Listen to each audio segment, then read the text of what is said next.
Hello everyone, it's Grandpa Hickory. Welcome to my video. I want to give a shout out and a very special salute and a thanks to my brother. Back in 1967, I was drafted into the United States Army, and I was to report to somewhere. I don't remember where it was, but I was going to be sent to Vietnam after basic training and advanced training in the Army.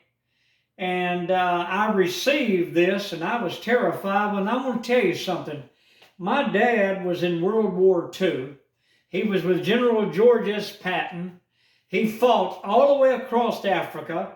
Then they shipped them from Africa to Europe. And my dad fought in every battle all the way to Berlin. My dad received 3 Purple Hearts. But my dad was very concerned. My brother, he had joined the United States Army when he was 17 years old, and my dad had to sign for it. And this was in 1965.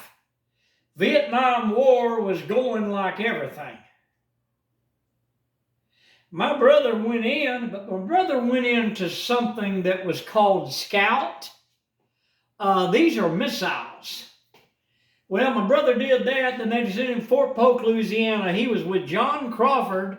A lot of people called him John, but it was Johnny Crawford, which we all knew him as Mark McCain, Lucas McCain's son, on the Rifleman TV series. My brother was in Fort Polk, Louisiana, the same time Johnny Crawford was. He used to see Johnny Crawford all the time.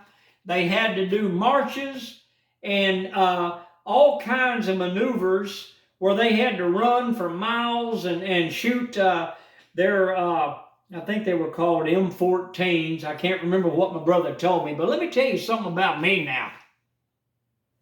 Now, I had a little rock and roll band that was called the Oak Cliff Beats in Oak Cliff, Dallas, Texas, and we had was Summit Sound Recording Studios of Dallas. We were fixing to go national. We had a manager, and we were playing everywhere. We had a lot of people that liked us and enjoyed us. But here come a letter. Open the letter. I was horrified.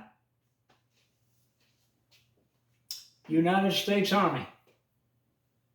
Well, let me tell you something about my brother. Remember I told you that he had went in at 17 years of age. My brother was in Germany, and he was on the missile program.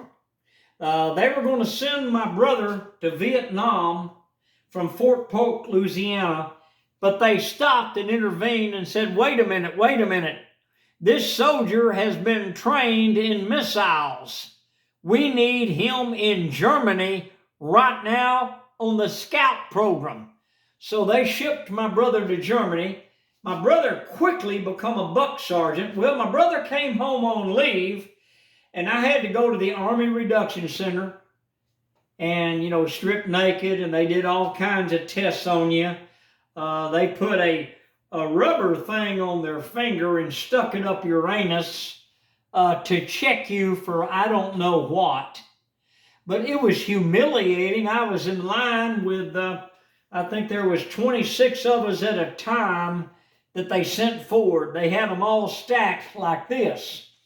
26 men in a line, and we all had to go forward. And when he told us to, we had to turn around and pull our rear ends open and bend down so that he could come by and look at each one of us, that doctor. Well, let me tell you something. My brother came in.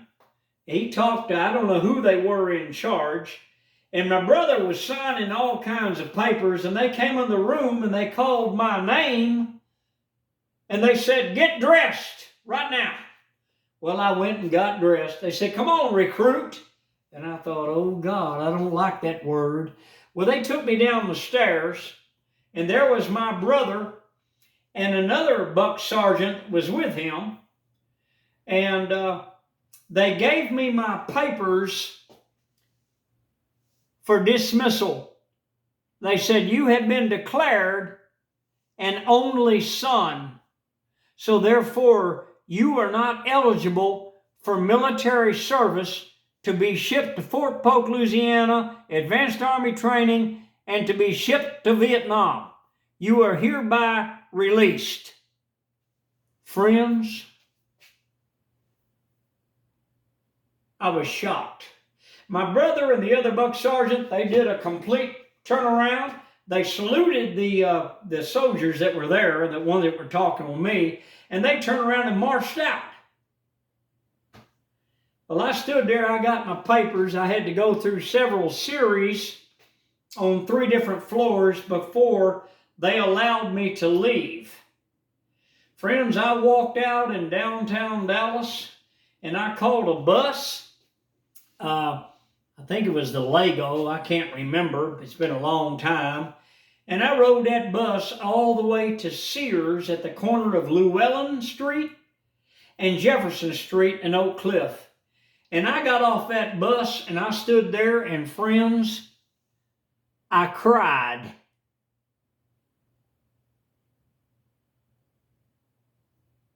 I kept that letter for years. I've moved a lot since then. I got married and we put everything in the attic, and then when we moved, anyway, I've lost that letter completely, but I'll never forget it. But I'm going to tell you something. I owe my dad so much. My dad was in World War II with General George S. Patton, and my dad was concerned, and he contacted my brother in Germany and said, hey, they're drafting your brother. He's going to be sent to Fort Polk, Louisiana, advanced Army training, and then sent to Vietnam. I need you to come to Dallas to the induction center and inform them that he is the only son, but you've got to sign the papers. They won't let me do it. My brother did it. He went to his commanding officer, talked to them, they agreed, and they sent another buck sergeant with him as, I don't know what it was, witness or whatever.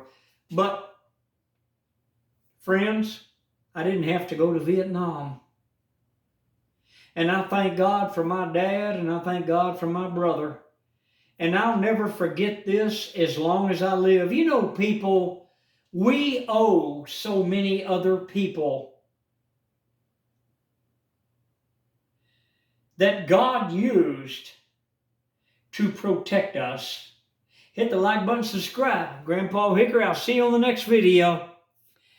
I barely missed Vietnam, people. They were shipping home caskets of young 19-year-old boys that had been killed in Vietnam. They shipped them in to Lovefield, Texas, Dallas, Texas. We used to watch them as they unloaded the caskets, and the little ladies would run out there crying. They had flags draped over the coffins, and they would hold the caskets and scream and cry, and the soldiers had to push them away as they took the casket out and lined them up in rows there at Love Field in Dallas, Texas. I thank God for my dad. I thank God for my brother.